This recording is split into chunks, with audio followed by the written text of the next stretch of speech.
ఇది వింటే ఆయుధ పూజ మన జీవితాలకు ఎంత స్ఫూర్తిదాయకమో అని మీరే ఒప్పుకుంటారు. వెల్కమ్ టు ముత్యాల మాటలు. Good morning friends. ఈరోజు దసరా పండుగలోని ఆయుధ పూజ గురించి మాట్లాడుకుందాము. పూజ అంటే గౌరవం. ఆధ్యాత్మికతలోని విశ్వనియమం ఏంటంటే నీవు పొందిన దానికి కృతజ్ఞత చూపించు అని. ఇల్లు, ఇంట్లో ఉండే చిన్న పెద్ద వస్తువులు నీకు సేవ చేసేవే కదా.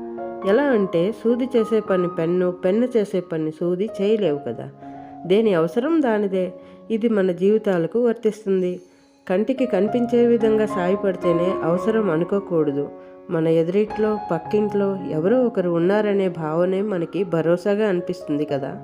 నిత్యం అలవాటైన ఇంట్లోనే ఒక్కరమే ఉండాలంటే ఎంతో అసహనంగా అనిపిస్తుంది కదా. అందుకే ప్రతి ఒక్కరి పట్ల మనం గౌరవభావంగా ఉండాలి. అంతే, చాలా easy. Thank you. Like, share, subscribe. Thank you so much.